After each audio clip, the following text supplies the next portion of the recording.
Some of you may be thinking, what's the point? Why should young people get involved? Nobody listens anyway. What's really changed? Well, actually, it's so critical with everything happening in the world, whether it's here in the UK or globally. Our voices have changed things. How things are today are very different from how they were 20 years ago. Our voices and representation is more present. We're here and we're not going anywhere. And that's why we need articulate, confident, skilled, excellent leaders. And I've already seen them. And that's why we're encouraging, come to the front, help change policy, help be a spokesperson, help make change policy for your communities. 40% of Muslims reside in the most worst socio-economic deprived areas. 50% of Muslims in this country are under the age of 25.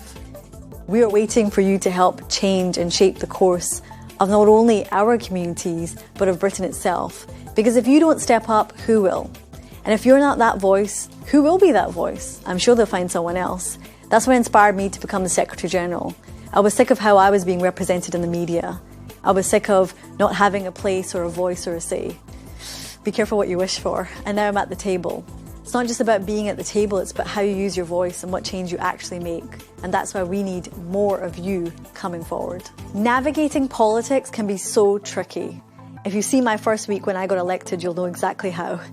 And so understanding how to use your voice is very much a part of even being willing to step forward in the first place. And what I can say is that there's plenty of things in terms of support, whether it comes to media training or leadership courses. But you know what the best experience is?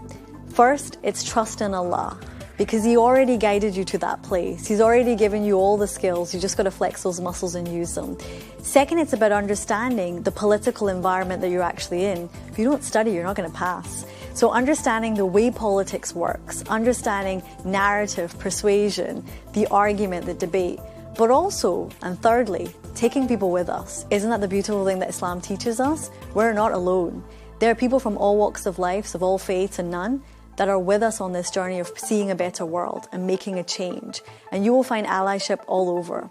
And maybe the final thing is having a little bit of fire inside. Being willing to go into environments which are difficult, which are uncomfortable, and putting yourself in that hot seat. Practice. I don't even know how many interviews I've done. I don't know how many meeting rooms I've been in. I don't even know how I've done some of the interviews that I've been able to do. But with tawakkul and faith in Allah, with the confidence and the ability to know that I have a message I want to share with the world, and understanding my message and being confident in it, and then with a little bit of skill and learning and from others, there's plenty of us who are happy to share and lead and support you along the way. It's possible. There was a time where people wouldn't believe they were going to be journalists or politicians or editors or so on and so forth. But then they did it. So why not try? How will you know otherwise? So here's the most important part.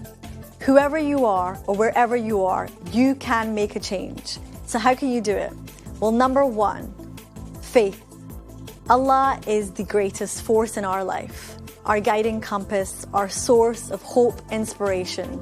If you have that tawakkul and belief, then anything is possible because Allah will make the way. And with faith comes endurance, resilience, and the confidence to even start. Number two, vision. Do you have a vision for yourself? Do you know where you're going? Do you even understand what Allah has destined for you and all the gifts that He's given you? Well, you won't find out until you dream big, until you think about climbing that mountain and then taking that first step. Have a vision, be excited, be passionate, and be willing to take that step. And that brings me to number three, which is will. Until we are courageous and we have the will to take the first step forward, we won't. And the first step is always the hardest because it's the scariest and we don't know what's going to happen. But becoming the Secretary General of the MCB was kind of scary. But what I realized is it opened so many doors. It allowed me to make a change, to have a vision.